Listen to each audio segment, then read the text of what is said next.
আবার বলছি কোনো ধরনের অশৃঙ্খলতা সুপ্রিয়া জ্ঞাপন করছি আল্লাহ তাআলার দরবারে যিনি করার জন্য আমাদেরকে মুক্ত রাখছেন। আল্লাহ তাআলা শুনতেছেন, তাই না? বুঝতে পারছেন কিনা?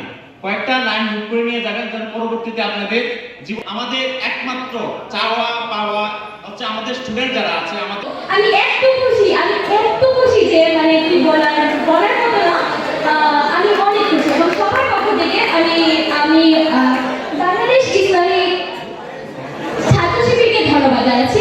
আমরা কি বক্তব্য সবাই জানি, পড়াশোনা করে দিয়ে গাড়ি ঘোড়ায় চড়েছি।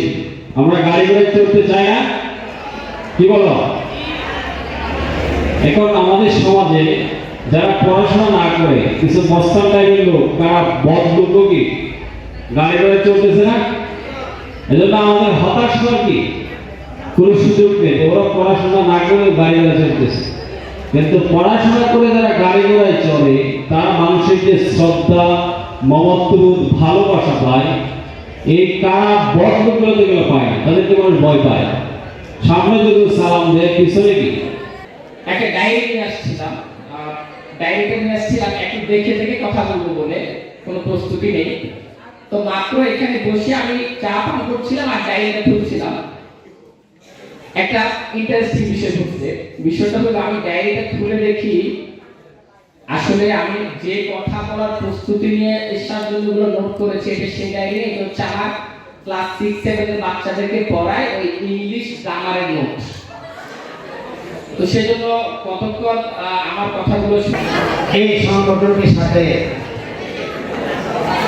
সম্পৃক্ত হওয়া, এই জন্য আমি আমাকে অত্যন্ত সৌভাগ্যবান মনে করছি। তোমরা যারা এখানে এসেছ সবাই মেধাবী, ইসলামী ছাত্র শিবির মেধাবীদেরকে সম্বর্ধনা দিচ্ছে। কেন সম্বর্ধনা দিচ্ছে? ইসলামী ছাত্র শিবিরের নামই হলো মেধাবীর সমাহার। আমাদের নিয়ে কাজ করার আমাদের অনেক ইচ্ছা ছিল, কিন্তু আমরা পারতাম না, আমাদেরকে দেওয়া হতো না।